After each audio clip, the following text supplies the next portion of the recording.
Olá pessoal, como é que vocês estão? Tranquilo? Tá?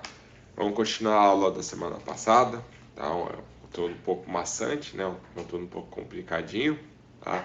Mas é um conteúdo também de relevância para vocês, tá? Principalmente que tem alguns exames assim relacionados a plaquetas que se vocês forem trabalhar nessa área, vocês terão contato com esse tipo de exames, tá? Então para vocês entenderem o exame, é bom vocês entenderem como funciona a questão da plaqueta e da coagulação, tá? Então, gente, na aula passada a gente tinha parado aqui, né? Falando sobre a hemostasia primária, né? A relação entre os vasos sanguíneos e as plaquetas, tá? Que, né, as plaquetas acabam fazendo adesão quando você tem a lesão no vaso sanguíneo. Você tem uma vasoconstrição. Junto com isso, você tem então a produção do fator de von Willebrand. E com isso você tem a adesão das plaquetas e dentro da adesão das plaquetas você vai ter todo um aglomerado de plaquetas ali para fazer uma rede, né, para evitar uma rede de coagulação, para evitar, né, que vaze o conteúdo dos vasos sanguíneos para fora dos vasos sanguíneos devido à lesão ali, tá? Então, assim, a partir desse momento daí a gente vai para a coagulação sanguínea, tá? Que são é a hemostasia secundária chamada, tá? Que é o seguinte, tipo, no nosso sangue, né? No nosso não só no sangue, mas também em algumas células fora do tecido hematopoético, nós temos então o chamado de fatores de coagulação, tá? Ou sistema de coagulação, ou cascata de coagulação. Que são o quê? São vários fatores que eles ficam inativados, então são chamados de zimógenos imogêneos, tá? Que eles são ativados sequencialmente, como se fosse uma cascata, começa lá em cima e vai descendo. Tá? Que eu expliquei já algumas reações desse tipo, já expliquei em outras aulas reações desse tipo, tá? Então, são reações que eles começam, né, e vão, uma reação vai ativar outra, que ativa outra, que ativa outra, que ativa outra. Assim, né, a gente começa a ativar todos esses fatores de coagulação. Esse fator de coagulação ativa, então, né, a formação da trombina, e a trombina, então, ativa a formação da fibrina, tá? Que essa aí é insolúvel, que é que vai ligar lá as plaquetas, que vai fazer a rede, que vai fazer, né, a coagulação propriamente dita.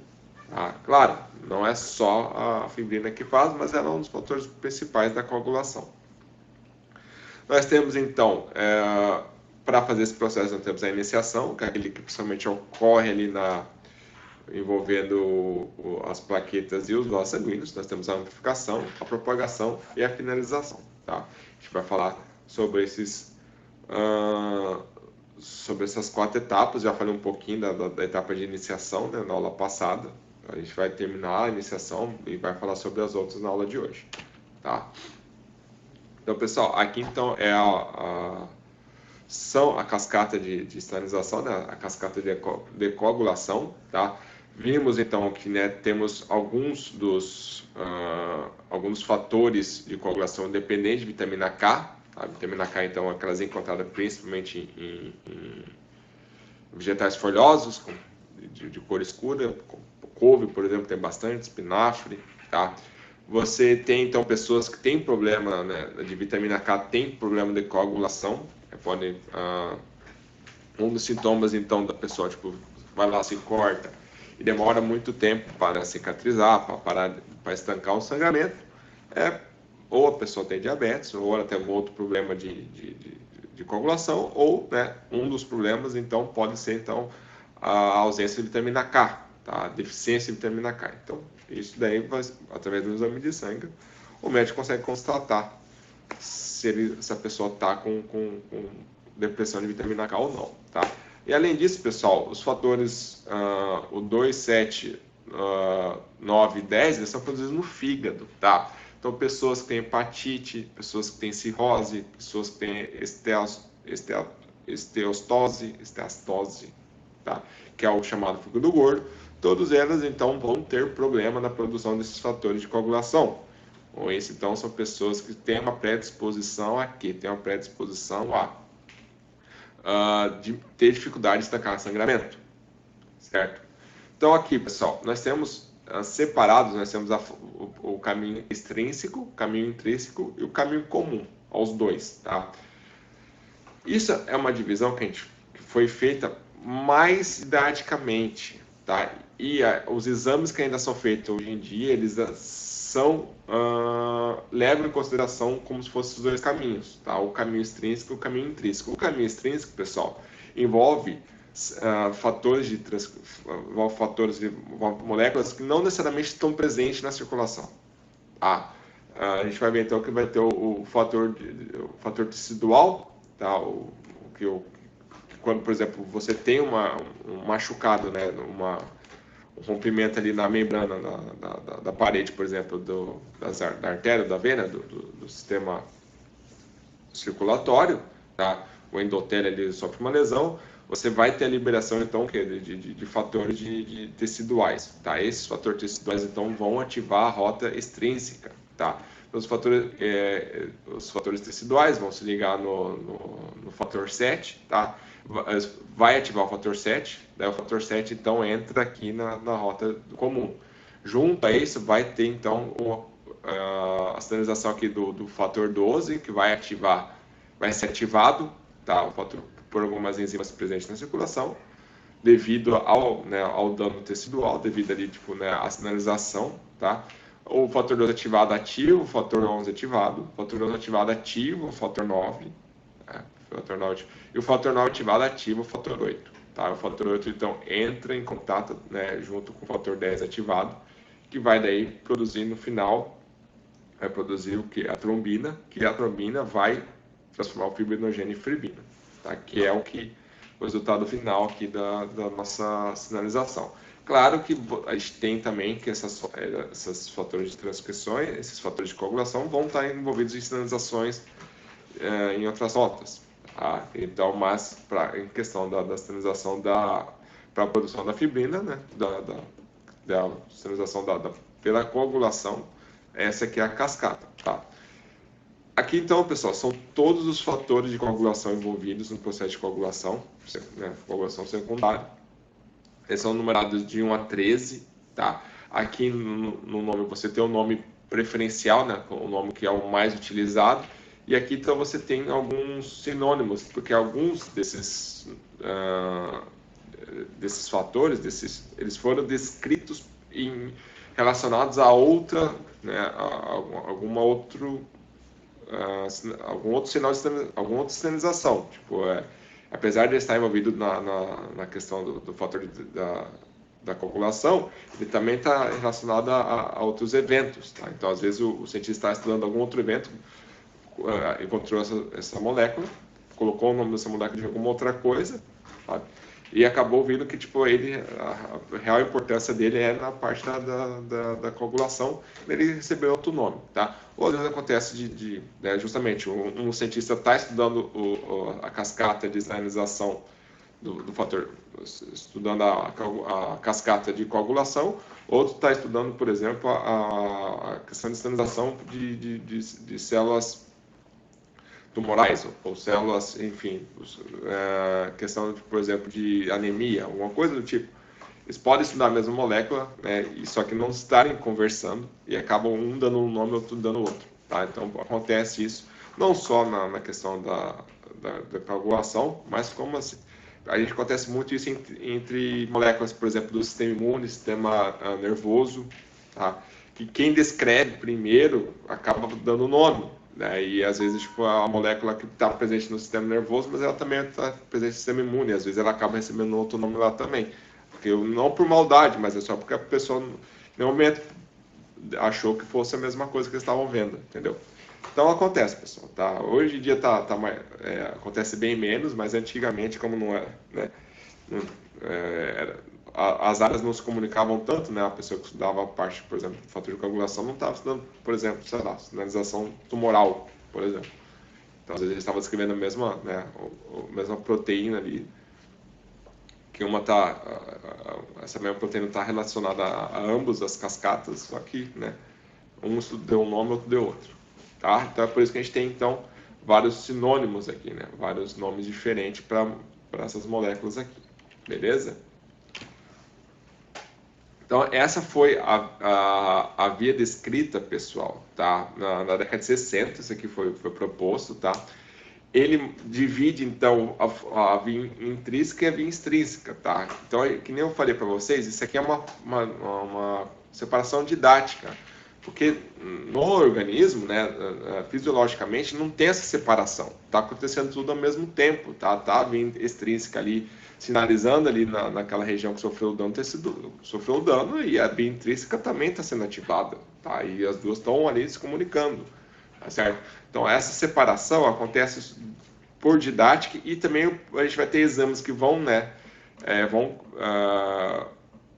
calcular, né, vão dosar a via intrínseca, e vão ter exames que vão dosar componentes da via extrínseca, tá? Então, essa separação, questão dos exames laboratoriais, ainda faz um pouco de sentido, apesar de que nós sabemos que todos estão acontecendo ao mesmo tempo. Tá? Aqui há uma versão mais atualizada. Veja que a coisa é bem mais complicada do que parecia, né? Aqui é uma coisa cascatinha, né? O 12 vai por ativado, que ativa o 11, que ativa o 9, que ativa o 8, tá? Daí a via extrínseca então ativa o 7, daí o 7 com 9 ativa o 10, daí ativa o 5, que o 5 ativa o 2, e o 2 ativa a formação da trombina para a transformação do fibrinogênio em flebina. Tá?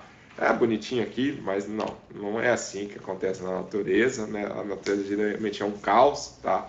Isso é a versão atualizada da coagulação sanguínea. Então você vai ter o fator tecidual, que é uma dos primeiros sinais que começam a cascata, tá? Que é o que mostra que, tipo, deu dano no tecido, aqui no tecido, na parede do vaso sanguíneo. Se deu dano na parede do vaso sanguíneo, está provavelmente acontecendo sangramento. Então você vai ter toda uma sinalização para o quê?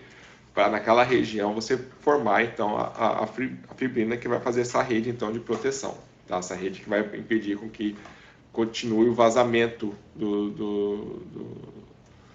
dos mielócitos, das células do sangue para fora dos vasos, tá? Então você vê então que você tem o fator tecidual ativando o 7, que vai ativar o 10, só que ao mesmo tempo você vai ter ativação aqui por contato do 10 com 9, com 8, enfim. É mais complicado do que se esperava, né? Então, pessoal, como é que funciona, tá? Que nem eu falei para vocês, o início mesmo ali, né, uma das principais chaves para ligar a coagulação é o fator tecidual, tá? A expressão do fator tecidual. Quando que ele vai ser expresso? Esse fator tecidual vai ser expresso quando você tem lesão no vaso, tá? Então, você tem lesão no vaso, então veja que não é uma proteína que está presente na circulação, ele está presente nas células do vaso. As células do vaso vão expressar esse fator tecidual. Esse fator tecidual, então, vai se ligar, vai ativar o fator 7, né, o fator de coagulação 7. Aí, esse 7 acaba ali, né, ativando o 9, né? O 9 acaba se ligando ao 8, né? Enfim, daí você vai ter aqui o intrínseco e o extrínseco, né? O extrínseco, então, o 10 sendo ativado pelo 8, pelo 9, tá? O 10 ativado acaba ativando o 2, tá? O 2 ativado forma a trombina, que vai, né, transformar o fibrinogênio em fibrina.